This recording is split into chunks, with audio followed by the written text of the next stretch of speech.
Yo aparezco como en la parte de arriba de una diapositiva, como una especie como de organigrama. Entonces, pues yo no termino de entender qué pasó, o sea, en qué circunstancia a un militar se le ocurrió ir a perfilarnos. Pero aquí lo que sentíamos es que definitivamente hay una extracción particular de información nuestra de redes sociales que no es tan inocente como la plantean ellos, sino que estás precisamente seleccionada para tratar de dar un mensaje más grande. Pues no sé, esa foto me duele mucho. Es como si yo fuera en realidad el jefe de una banda criminal por tener un medio de comunicación, por haberle pedido algo al ejército. Sí, fue por eso.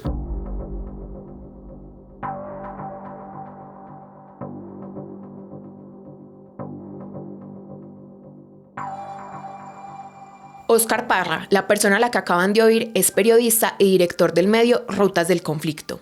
Él es uno de los periodistas que aparecieron en una publicación de la revista Semana titulada Las Carpetas Secretas, donde se documentaba con pruebas una serie de perfilamientos hechos por parte del Ejército Nacional, que en el lenguaje militar se conocen como actividades de inteligencia de fuentes abiertas.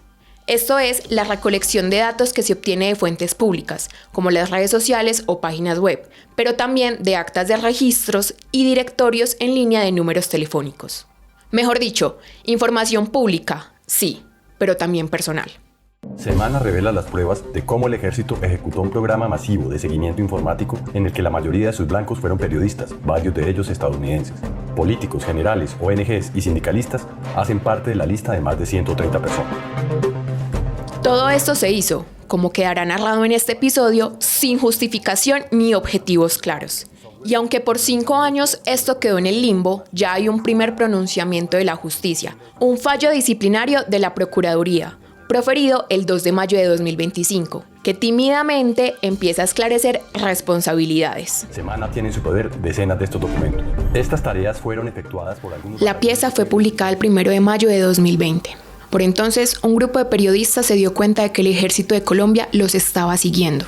Sabía de sus interacciones en redes, incluso de detalles íntimos y familiares que consignaban en unas carpetas a modo de seguimiento.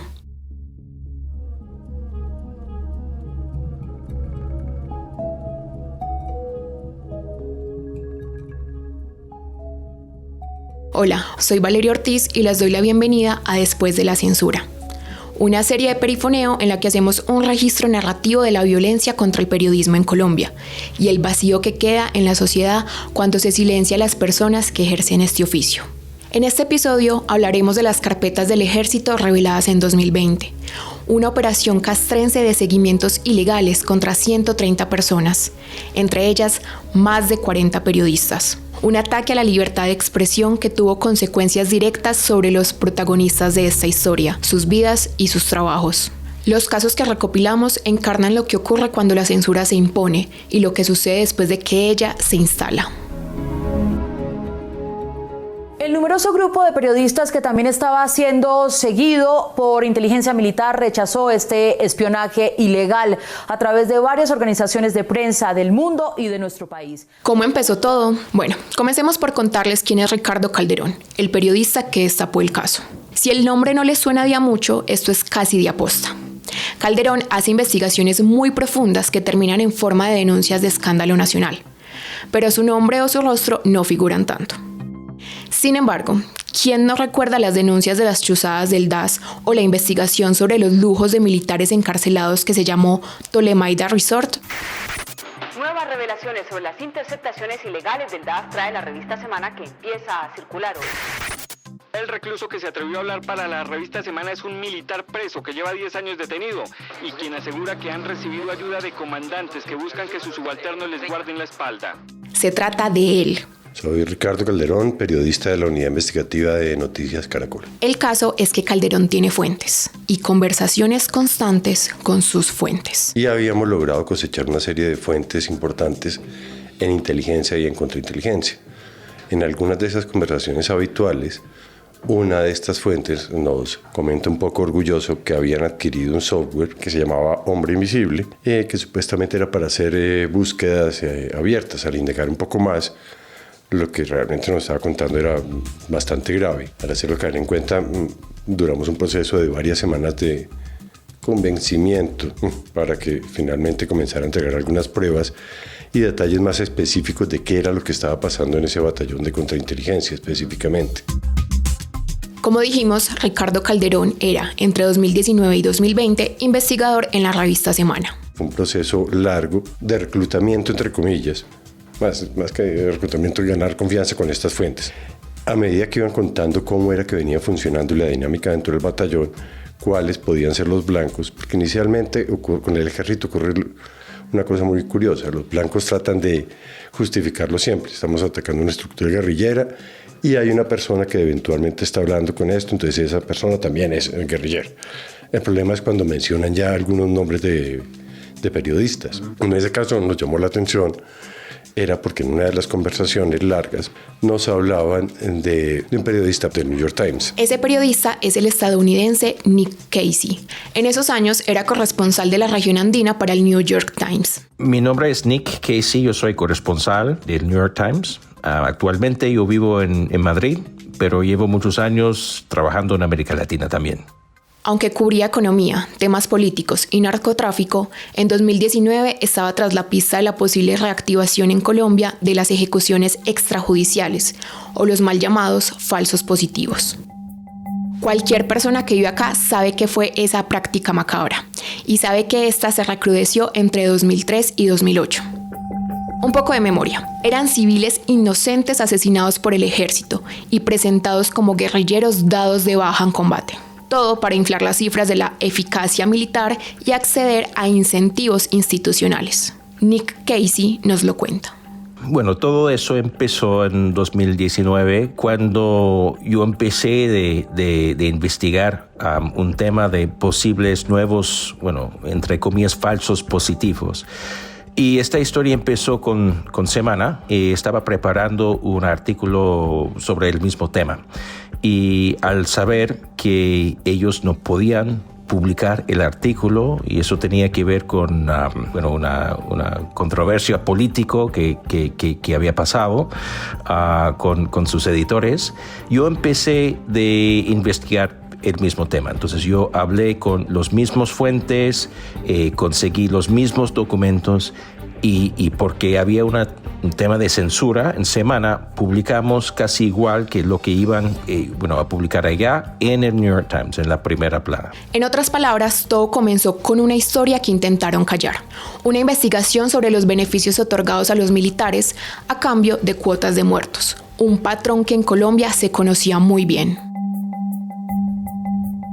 El problema con cuotas es que, como averiguamos en la época de falsos positivos, fue que cuando un soldado, un comandante tiene cuota, hay una presión de matar a gente, no de realmente buscar a los malos, a los narcotraficantes.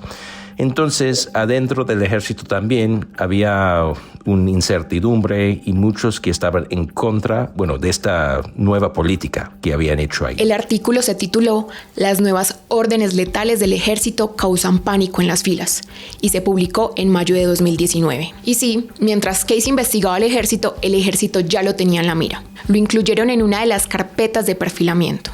De hecho, todos los periodistas que entrevistamos para este episodio estaban reporteando temas relacionados con el orden público cuando se convirtieron en objetivo de vigilancia ilegal. Se los presentamos. Ella es Andrea Aldana, periodista, productora e investigadora. Es que eso es muy raro porque yo era hace 6 años investigadora regional de paz y reconciliación. Yo llevaba mucho tiempo ahí, mis áreas de investigación eran Antioquia y el Chocó y de vez en cuando el Catatumbo, pero porque es mi zona de donde soy, el norte de Santander, que es como de donde soy yo. Y trabajé también con National Geographic, que es de donde me sale la perfilación, o por lo menos la que yo conozco, que estaba haciendo un reportaje en el Chocó con esta fotógrafa que de hecho es premio Pulitzer y embajadora de Nat Geo. Se refiere a Lincia Dario, una fotoperiodista que estaba haciendo un reportaje sobre el ELN. Ella estaba haciendo un reportaje en el mundo de mujeres metidas en conflictos bélicos y una de ellas fue un reportaje a las guerrilleras del ELN, ¿no? Como la cotidianidad, la vida de las guerrilleras del ELN, por eso la revista se llama Women y pues la parte de Colombia la fixer era yo, o la productora de campo. También hablamos con Gerald Bermúdez, fotógrafo documental y periodista freelancer. Yo estaba terminando de cualificar una no sé si es una relación, pero sí una línea investigativa sobre el Frente Carolina Ramírez, que en ese momento era parte de lo que hoy se conoce como las disidencias de Mordisco. Entonces yo estaba yendo y viniendo al Putumayo, a la zona de Puerto Leguízamo, ahí para adentro en La Paya, porque ahí había unas estructuras comandadas por Danilo Albizu, que sigue siendo ahora de lo que es el mando de lo que se llama ahora Frente Raúl Reyes, con la escisión de Mordisco y Calarcá. Él está del lado de Calarcá. A quien sigue ya lo habían oído. Se trata de Óscar Parra, director de Rutas del Conflicto.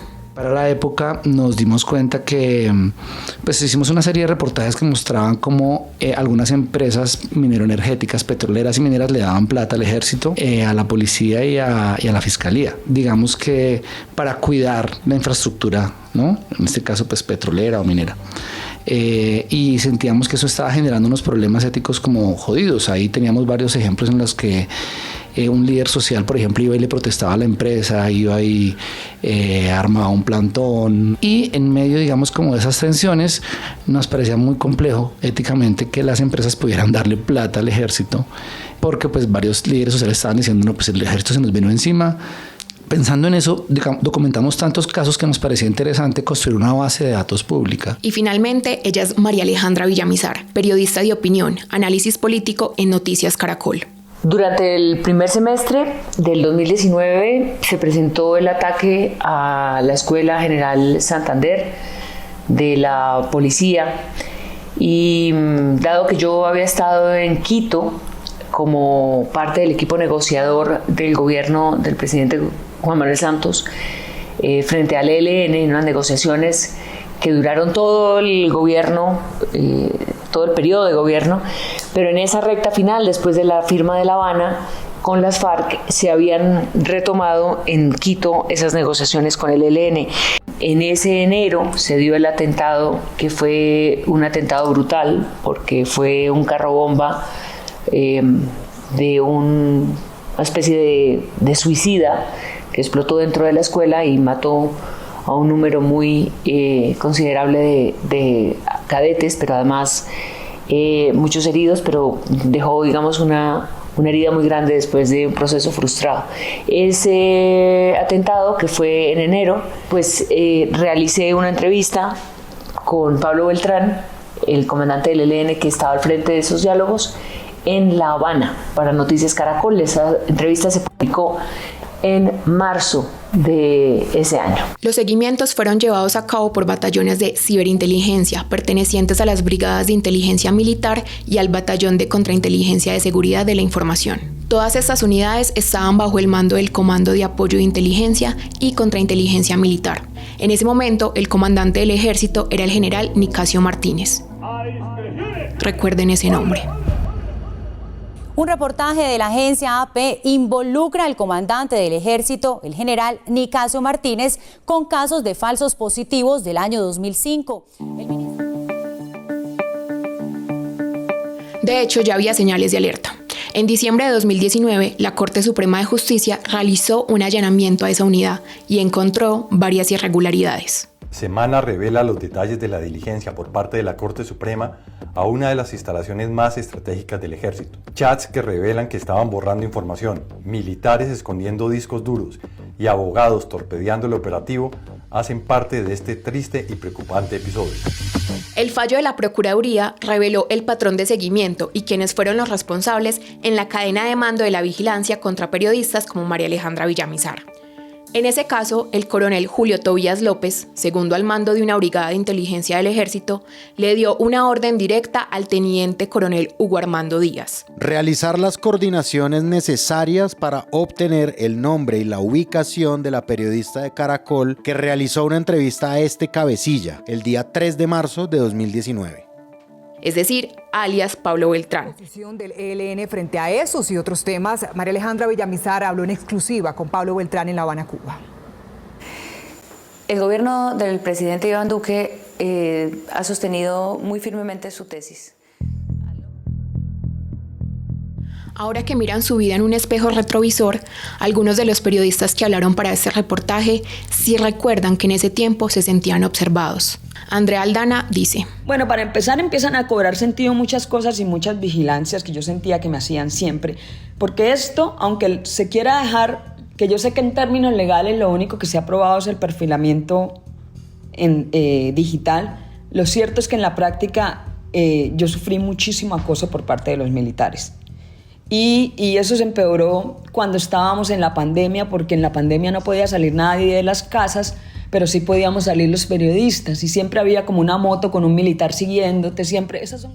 Por su parte, el fotoperiodista Gerald Bermúdez recuerda que ya habían comenzado las marchas ciudadanas del llamado Paro Nacional, una protesta callejera masiva contra el presidente Iván Duque.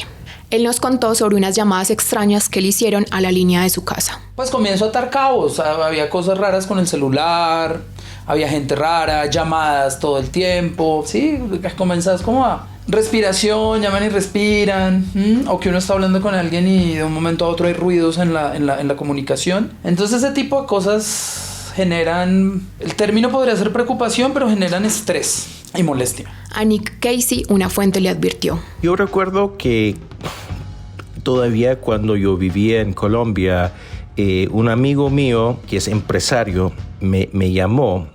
No recuerdo si me llamó o lo vi en un restaurante, en un encuentro, y me hizo un aviso. Me dijo que yo tenía que tener cuidado porque alguien en el ejército estaba intentando de hacer chuzadas, es decir, que estaba intentando de escuchar mi teléfono. Entonces, yo no sabía si eso era verdad, todavía no sé. Esa fuente no estaba del todo equivocada.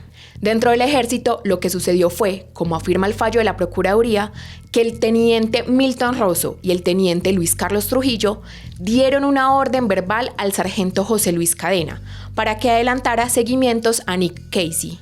Allí se obtuvo no solo información personal de Casey, sino de personas que interactuaban con él en redes sociales, como la periodista independiente Andrea Aldana y Óscar Parra, director del medio Rutas del Conflicto. De hecho, a estas alturas podemos decir que el ejército vinculó de manera injustificada a estos dos periodistas con grupos guerrilleros. Esa relación inexistente se encontró en dos USB, una incautada en el operativo que ya mencionamos, y otra que aportó el sargento José Luis Cadena Torres al proceso. Y bueno, ¿recuerdan que Óscar Parra estaba cubriendo unas empresas que le pagaban al ejército por seguridad? Pues en el caso de él no fue una sospecha, sino una visita.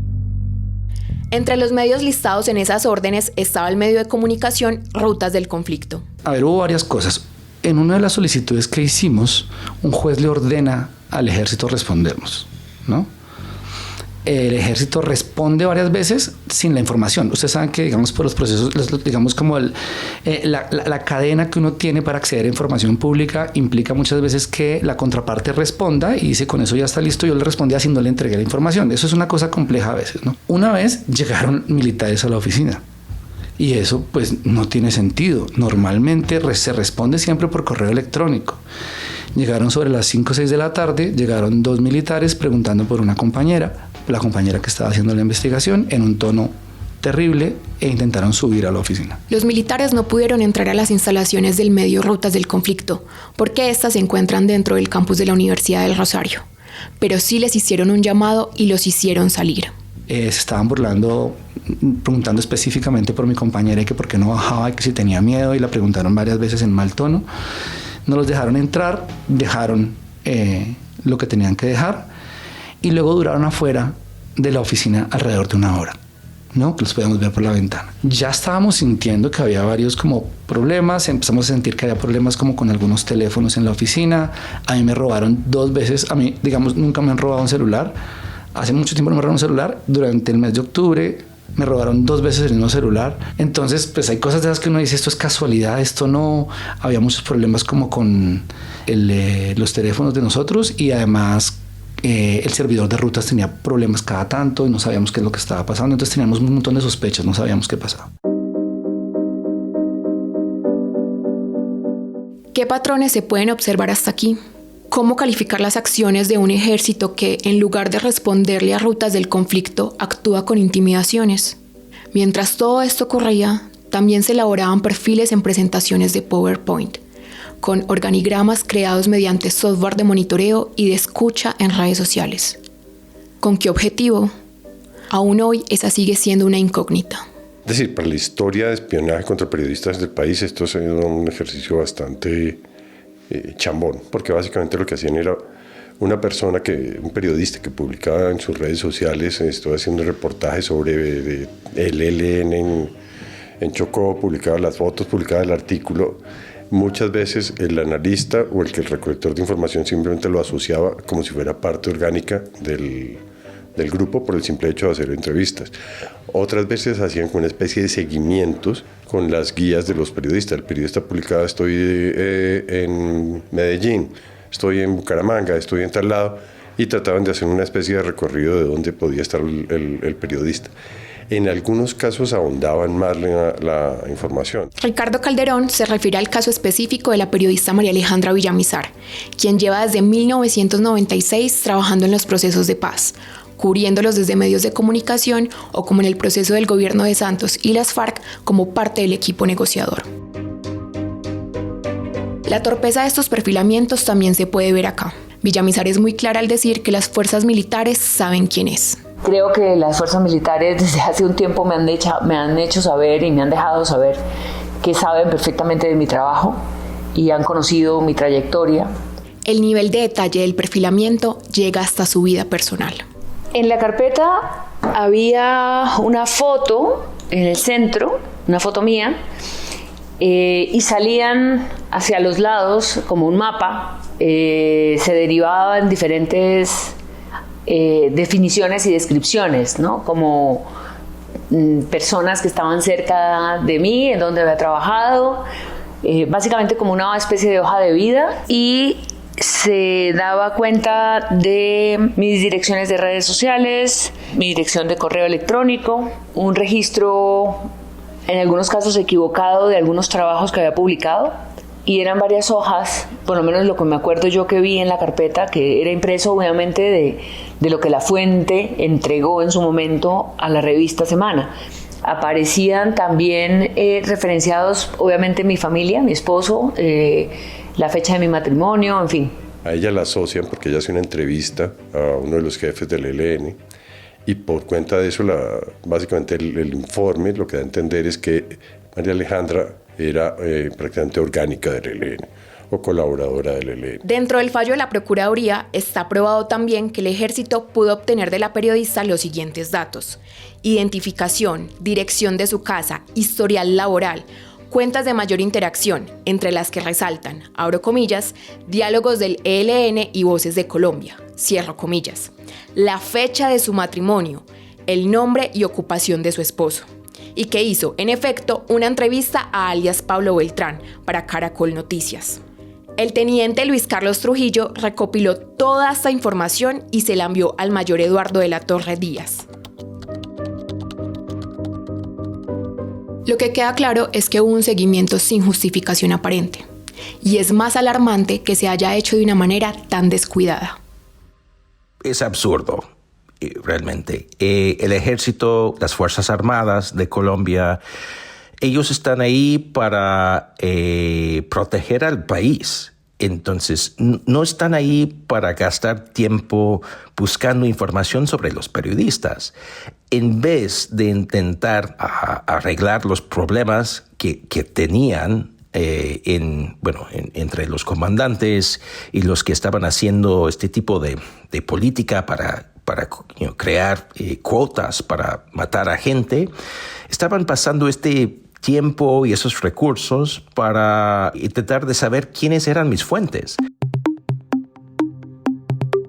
Cuando Nick Casey se encontró a sí mismo en el artículo que divulgaba las carpetas, con un organigrama alrededor de su foto, relacionándolo con personas y fuentes, se dio cuenta de inmediato de que no conocía a la mitad de quienes ahí aparecían.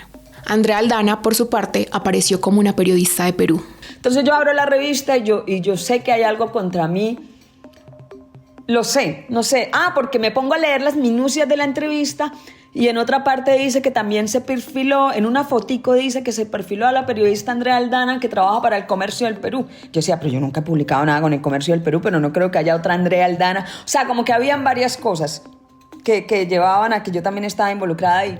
La opacidad de la operación generó hipótesis, como la que plantea Gerald Bermúdez. Un colega que sí conoce muy bien esas estructuras de espionaje estatal y que ha estado también en el meollo del asunto, él me decía que averiguando, investigando, intentando perfilar, digamos, entender por qué las carpetas, él me decía que 3 colegas fotoperiodistas y yo que cubrimos este tipo de fuente, estábamos ahí no tanto por nosotros, sino por la información que pudiéramos, por lo que podíamos brindarles a ellos en términos de conseguir la fuente.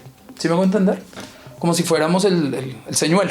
Eso fue muy interesante. Pero también caben las preguntas: ¿a dónde iba esta información y para qué sería usada?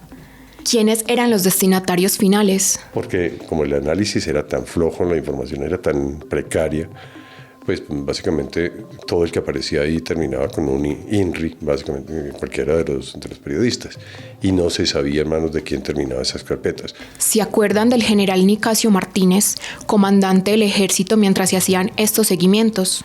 Si bien en una publicación posterior Ricardo Calderón pudo probar que él era el receptor de buena parte de esa información, el 27 de diciembre de 2019 fue apartado de su cargo.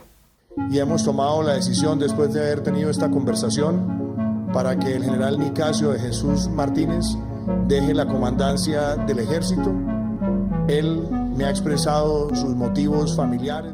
La salida del general Nicasio Martínez de la Comandancia General del Ejército, decisión anunciada por el presidente Iván Duque el pasado 27 de diciembre, habría sido motivada por una serie de irregularidades cometidas por miembros de la institución, como el desvío de dineros para supuestamente pagar a informantes, pero que terminaban en los bolsillos de algunos oficiales, y la utilización de los recién adquiridos equipos de última tecnología en inteligencia para chuzar y hacer seguimiento a magistrados de las altas cortes, políticos, periodistas e incluso comandantes de otras fuerzas. Así lo revela la revista Semana. Si Nicasio Martínez se fue del ejército en diciembre de 2019 y el escándalo de las carpetas secretas fue revelado en mayo de 2020, estos perfilamientos siguieron su curso secreto dentro del ejército durante varios meses.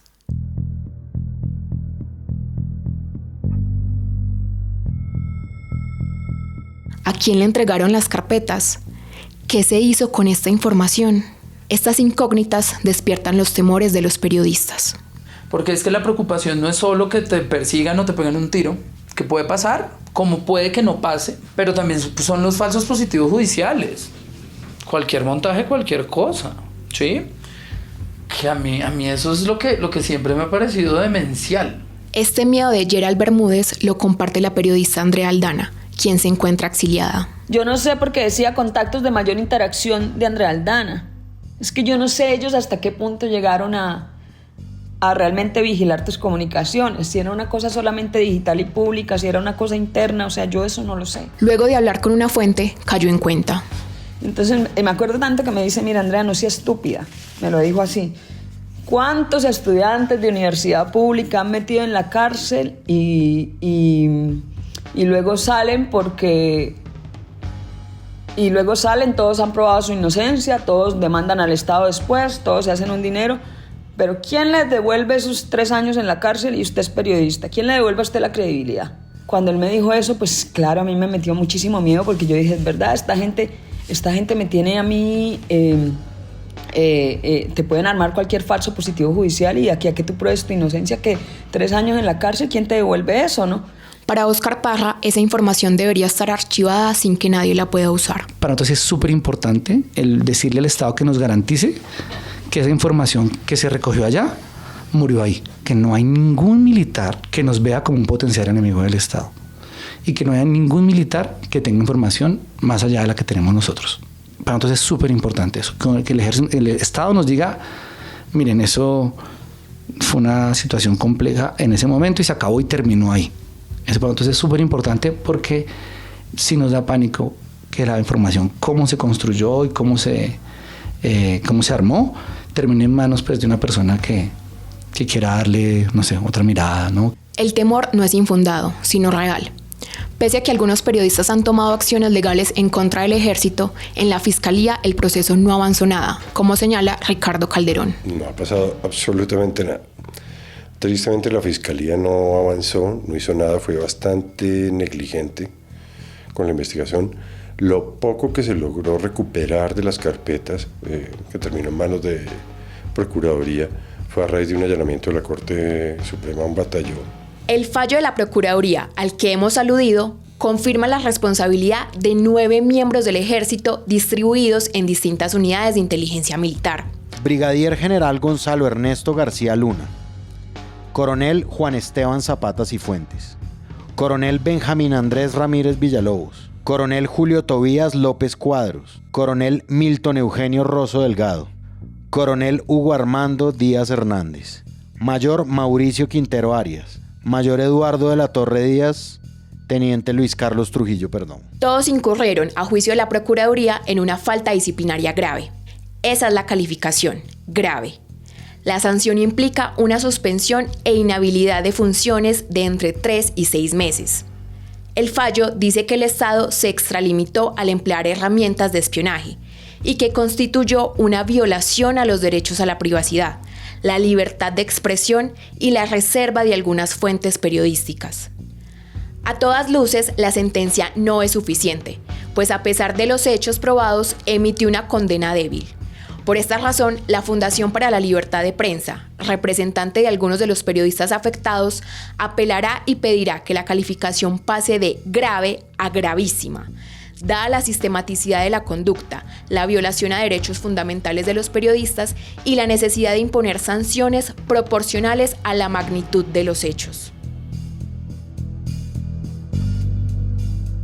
El efecto evidente, más allá de cualquier discusión sobre la justicia en Colombia, fue el impacto sobre la actividad profesional de estos periodistas. Nick Casey, por ejemplo, ni siquiera tuvo que esperar a la publicación de Revista Semana. Fue obligado a salir por las redacciones mentirosas y ampliamente difundidas sobre el artículo que había escrito. La reacción al artículo fue inmediato. Entonces, el presidente, que era Duque en aquel entonces, convocó una conferencia de prensa para hablar sobre esa información que salió en el artículo. No intentó denegar lo que publicamos, sino dijo que iba a empezar una investigación. El problema surgió no de la presidencia, sino de cierta gente del movimiento de Álvaro Uribe. Entonces, específicamente una senadora que se llama María Fernanda Cabal. Ella empezó una campaña de desinformación no solamente en contra de mí. Una campaña que incluía la estigmatización contra el fotógrafo colombiano Federico Ríos, quien hizo las fotos que acompañaron el artículo. Yo he colaborado con Federico por muchos años y ella empezó de publicar fotos de él y yo, diciendo que nosotros éramos agentes o pagados por las FARC. Entonces, y como todos los colombianos saben, ser señalado como un miembro de la guerrilla es algo que cuenta con muchos riesgos. Entonces, y eso no tenía nada que ver con la verdad. La verdad es que fue desinformación. Y además de eso, en varias fotos que esta senadora había publicado en su Twitter, ella había dicho, tenía fotos de Federico, y ella dijo que Fede era mi persona, era mí. Entonces, muchas etapas de desinformación. Uno, no éramos miembros de la guerrilla. Segundo, yo soy Nick Casey y Fede es Fede. Yo nunca había conocido a la senadora y ella no tenía ni una manera de saber cómo hicimos este artículo, que no tenía nada que ver realmente con las FARC, tenía que ver con el ejército. Y eso es lo que nos hizo bastantes problemas. Andrea Aldana, como dijimos, vive en el exilio. Ella nos cuenta que su proyecto de vida se acabó, que apenas ahora se está recuperando. sea, se me destruyó el proyecto de vida, que era como yo lo único que quería era dejarle una memoria a mi país. Y esto puede sonar muy arrogante, pero era mi sueño, ¿no? Aunque consiguió trabajo como editora de un medio digital alternativo en Colombia, las cuentas en su país de destino son mucho más costosas que lo que un sueldo en pesos puede cubrir. En las mañanas como que era o investigadora de Guillén o editora de un medio, y por las tardes estaba limpiando una casa. Y eso a cualquiera le destruye la psiquis. O sea, y no es porque el trabajo sea deshonra, parce, si me toca volverlo a hacer, lo hago. Pero yo no vine a eso, yo no salí de Colombia, yo no migré por mejorar mi vida laboral, yo no migré por opciones económicas, a mí me obligaron a irme de mi país. Yo no escogí estar acá y no tengo claro cuál es mi proyecto de vida en este momento. Cuando lo tuve claro 20 años en Colombia. Y cuando tú vas por la vida sin un proyecto de vida es como básicamente ir respirando, ¿me entiendes? Y hacerte la pregunta un millón de veces si vivir es respirar, marica. O sea, o para qué vivimos y bueno, y tal. Entonces, no es fácil. No es fácil. Óscar Parra, de Rutas del Conflicto, tuvo que verse a sí mismo en una carpeta en la que él parecía el líder de una banda criminal, con jóvenes periodistas, incluso que no se habían graduado, bajo su responsabilidad. Ellos también estaban metidos con nombre propio en la gráfica. Y yo creo que eso sí de alguna manera pues fragmentó también, digamos, en mi caso, yo he hecho un ejercicio grande, digamos, de trabajo junto a gente muy joven de varias universidades, principalmente del Rosario, pero de otras universidades que han venido a trabajar a Rutas y luego se ha ido a otra parte. Pero también sentí que desde ese momento que tenía que pensarlo bien, porque pues no, después cómo me responsabilizo de una cosa de estas. No solo quedó a la deriva el proyecto periodístico, sino que estaba en vilo el futuro profesional de los estudiantes. Hay una cosa muy dura que me dijo alguien muy cercano y me dijo, si le llega a pasar algo a uno de esos muchachos es únicamente su culpa. Y eso es muy jodido que le digan a uno una cosa de esas. Las afectaciones trascienden a otros ámbitos, como la consecución de fuentes e incluso la decisión de periodistas que recién salían de la academia y decidieron abandonar el oficio. Pero a mí me parece muy jodido decirle a un pelado de 23 años eso. Me parece muy jodido decirle a un pelado de 23 años que tenga que ponerle la cara al papá en situaciones difíciles también. Yo me pongo a pensar de familia que a veces dice, ¿usted qué está haciendo? ¿Usted dónde se metió? ¿Usted por qué está haciendo esto? Cosas de papás diciéndoles a los pelados, ¿usted en realidad sí tiene allá eso o no eso? ¿Qué hizo? Entonces, no, yo no he hecho nada. Y pues hay gente que dijo, no, yo no quiero esto para mi vida y se fue, ¿no? Ahí otra cosa que fue súper incómoda es que sale esto y hay gente con la que uno hablaba por teléfono en región Fuentes, no me vuelva a llamar. ¿Y cómo hacemos para hablar? Pues venga, yo no vuelvo a hablarle. Y en la mitad de la pandemia, entonces tocó empezar a agarrar el carro particular vivo o ahí pagué un tiquete porque la gente no nos hablaba. No me mande mensajes, llámeme de otro teléfono. O sea, eso es súper harto porque aparte de eso uno empieza a volverse como la posible causa de que terminen, no sé, hay gente que se sentía, no, seguramente si hablo con usted me van a interceptar. María Alejandra Villamizar, de Noticias Caracol, decidió dejar la fuente de paz y enfocarse en la política. Hoy habla de los impactos que eso tuvo en distintas dimensiones de su vida. En la vida personal, digamos que hubo un nivel de afectación emocional que yo nunca descubrí. Ha pasado un tiempo para ser consciente de eso. Porque en el momento en que se da eso, sí creo una especie de como de defensa, sobre todo pensando en mi hijo, que no se convirtiera esto como que somos víctimas de algo que pudiera trascender para su vida o alrededor del entorno en el que nos movemos, en su colegio, en mi trabajo, en los amigos, etc. Entonces como que pasamos como una anécdota más dentro de muchos gajes del oficio que durante años también se han administrado. Ella dice que las nuevas dinámicas de la guerra en el país no le interesan y ha decidido alejarse de esa fuente. Pero no descarta que ese desinterés surja también de este episodio de las carpetas. Ese conflicto para mí terminó. Y esta etapa nueva de la violencia no me interesa, con lo cual estoy concentrada en el periodismo político, pero no estoy siguiendo el día a día ni de el proceso de la famosa paz total mencionado por el presidente Petro y tampoco de la confrontación armada que sigue siendo atroz y dolorosa para Colombia. Pero yo ya di por terminada mi tarea. Y es posible, yo no lo descarto. que haya tenido mucho que ver este último episodio tan desagradable. Gerald Bermúdez dio un paso al costado y ya no quiere publicar en medios nacionales. Después de vivir en carne propia el riesgo de hacer periodismo en el país, concluyó que no vale la pena seguir exponiéndose en un oficio tan precarizado. Ni el reconocimiento ni el pago justifican poner la vida en riesgo. Y yo decidí desde más o menos esa época que no iba a volver a publicar nada en Colombia. Dejé de ofrecer a los clientes que tenía regularmente, excepto ciertos momentos, ¿sí? Y me dediqué a hacer producción. Yo, por ejemplo, logré entrevistarme con algunos de estos mandos en el inicio de diálogos con el gobierno Petro, y de ahí podían haber salido unas historias increíbles para entender las dinámicas y las tensiones entre un grupo y el otro, y por qué este se rompió con este y tal. Pero yo no le veo el sentido para publicarlo. Primero, es una razón muy básica y muy sencilla. Nadie paga acá decentemente en Colombia, entonces no vale la pena el riesgo de ponerse uno a conseguir esa información para ganarse nada. Hay dos, meterse en todo este berenjenal sin sacar ningún beneficio para quedar además con una diana en la espalda.